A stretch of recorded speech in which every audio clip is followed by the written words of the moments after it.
Hey everyone, we're coming back at you with another episode. Here today, we are going to be talking about all of the new content that we have planned for our second year. Yes, that's second year of our YouTube channel. We just completed year one. We already talked about lessons learned, all kinds of, challenges, things that we loved, stats, that kind of thing. Now we're looking to the future, and we really sat down and thought a lot about what kind of different modalities can we get this content to you, and kind of helping to explore the Chinese Pokemon market, cards, and stuff like that. So first, and I thought this was such an awesome idea, so I'm going to have Andy talk about it, is Snake Pit Collectibles, or SPC News. Tell us a little bit about this, Andy. Yeah, we think there are different audience members who have different kinds of interest. And some are very interested in what's going on in China today. We hope all of you do, but some want just the facts. And so what we're going to do is we're going to make a news channel. We hope it looks fun, but also kind of like a news channel. Our wonderful anchor for this news channel will be Anne-Marie. And given that I am the person running around China, I will most likely be one, if not at the beginning, the only on-the-site reporter. And I will be doing some live recordings. So if you're interested to see parts of Shanghai or other parts of China, as your dedicated roving reporter, I will be out there reporting back to Anne-Marie at I sometimes get confused with SPC News. I'll get used to it, Anne-Marie, when we have done a few of these. SPC News headquarters, where she will located in Texas, where we have our headquarters, with a whole bunch of different kinds of content. We're going to do new cards that are in China, new stores, new trends, new plushies. We're going to interview some big fans in China. Hopefully we can get some Pokemon China influencers to talk to us. And we really want to treat it like a news program so that it stays quick, concise, and really just gives you the information as you would want it through that kind of format. So we hope you'll like that. Yeah, awesome. So I'm really excited about that. And we can't wait to get that to you. So we're going to start figuring that out. We just think we'd have fun doing it. It'd be a cool right. way to kind of give boots on the ground coverage of what's going on in China, which is really fascinating, really interesting. And so next is going to be SPC Stories. So that's a little bit like what we're doing now, kind of sitting down. It's more podcasty style where we sit and we have a conversation about something that we find really interesting. Right. So we just recapped a couple episodes a lot like this about our previous year. But Andy, what are a couple others that we've done throughout the year where we're like, let's just sit down and talk about this because it's really neat and it's like outside of the cards themselves? Yeah, I think a really fun one we did that's a good example of SPC Stories would be our Halloween episode. And we hope that some of you can go back to it because, maybe we posted it at the wrong time or maybe we did something, but I just don't feel like that got the traction that, some of our other videos did. And I think it's a really fun story. Anne-Marie's a big Halloween person. She actually has a black cat. We talked about her cat. It was just a fun story. And we want to do more of that. I think we also can invite some guests in. So we can do some guest stories, like somebody's really also had a great experience with Chinese Pokémon cards, and they can come in and tell their story. I also am hoping to build my skills to the level that I can do some subtitles and things like this. So we could even have some Chinese people who maybe don't speak English, but we could interview them and have some subtitles in so you could get some real Chinese source content. And just stuff like that. We just want to make sure we're always having fun with this channel and with Pokemon, because I really believe that's the passion for us and that's the purpose of this.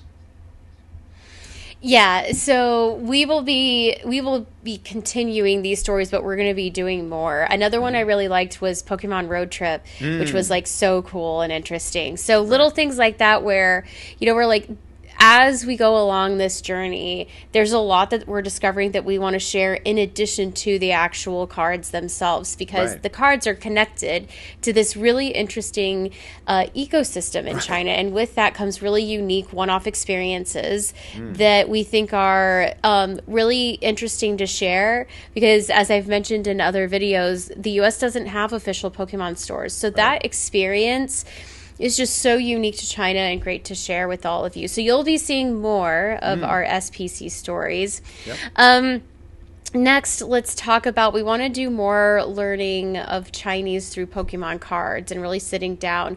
So, Andy, tell us a little bit about Snake Pit Collectibles Classroom. We don't want anybody to be afraid that this is going to be some torturous, horrible classroom where you're going to be, oh my God, the last thing I want to do after I get out of school is go to another classroom, or after you get off work, or you took care of your children and now it's your time off that you want to be going back to the classroom. But we promise it'll be fun. And what we're going to do there is really do a very clear focus. And the focus is going to be on Chinese characters. And Chinese characters, for me, and I think I don't misrepresent you, Amory, for you as well, were the things that really got me excited about learning Chinese in the first place.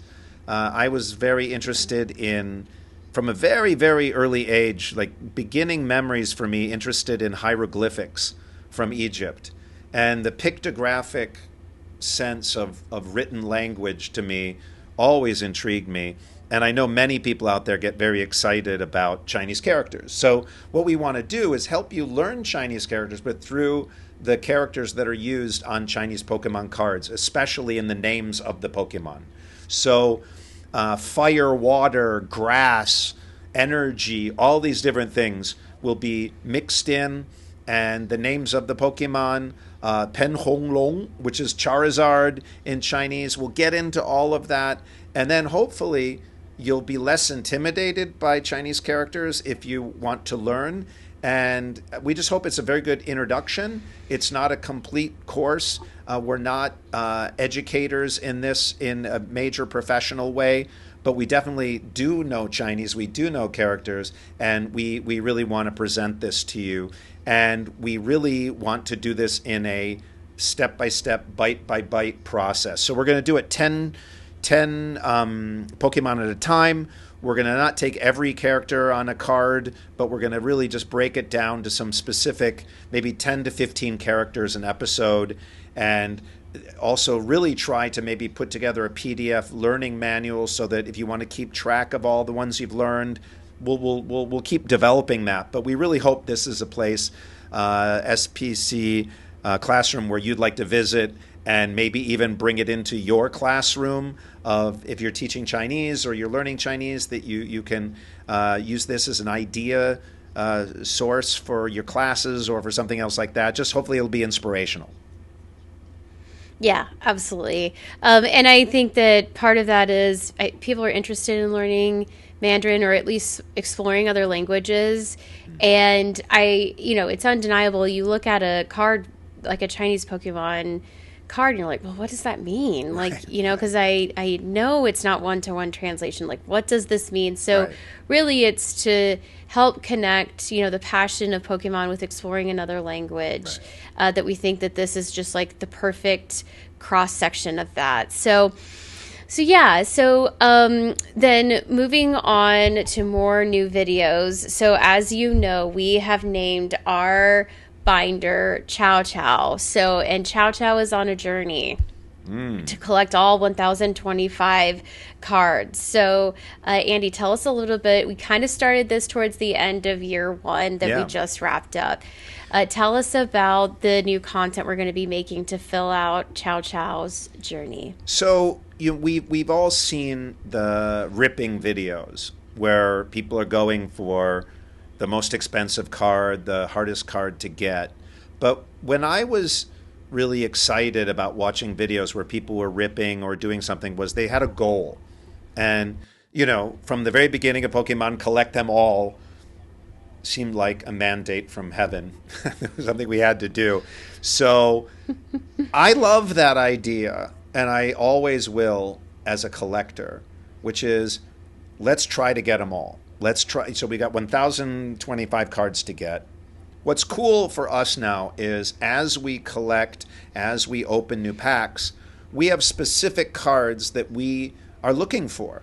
That if we find them, it's very exciting to us. I hope that you get to enjoy and get excited by cards that we pull that fill Chow Chow as a spectator. But we also think at some point, we also can be helping other people in their journey with collecting Chinese Pokemon cards. So we're hoping that this is a way for people in the US and internationally to also start collecting Chinese cards, and they feel more comfortable with it. So as we're collecting, you'll learn about our cards, you'll see what they look like. The one we're really hunting for, we've done, as of today, on our 1-year anniversary, we've already got 150 of the first 151 cards. We're just missing the most elusive, of course, Pokemon, which is Mew. So are we going to get Mew? We'll rip some new packs, and we might get a common Mew. And people would go, for us, we might actually throw the computer in the air and smash it like winning the World Cup or something. Like we'll be going crazy. So we want you to be on that journey with us.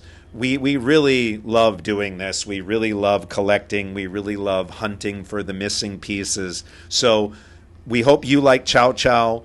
We hope you really enjoy that journey. And that will really be the focus of ripping new packs, is trying to do that. Not just, getting the top card you're supposed to get, which are very hard to get. And I find many of the ripping videos, though they're pretty cool, a lot of them are failures because it's really hard to get what they're looking for, which is the hardest card to get. But remember that with Chow Chow, it's not just filling in empty slots, but it's improving the rarity. So if we have a bunch of common and uncommon cards, we're looking for that SR or that AR or that, new card that will be replaced in Chow Chow as that. So slowly you'll also be seeing Chow Chow transform into a more rare collection of Pokemon cards. So to us, this is just crazy exciting and interesting. And, it is 3 binders because I can't carry or hold that one that Pat has for all of them in one binder from Vault-X. He literally got a back brace, Anne-Marie, so he could walk around and hold it. I'm too old. Pat is not too old yet, but I'm too old for a back brace to hold a Vault-X binder. So we got 3 binders. We'll keep working on that, but we really hope you enjoy the Chow Chow journey. Yeah, absolutely. And we're excited to kind of put our minds together to figure out how to either continue this content or start making new content like the SPC news. But either way, we are so happy to have you with us along on this journey. We love you. Thank you for sticking around. Please like, share, subscribe, push all the buttons so that you know when we have another episode coming out. We'll be sure that as we publish these, that they're going to be filed away under their respective folders so that if you want to learn more about that kind of content or explore more of that kind of content, it'll be easy to navigate. So thank you for joining us on this really awesome ride. We're having a really awesome time. And yeah, we'll catch you in the next episode. Thanks, guys. Bye.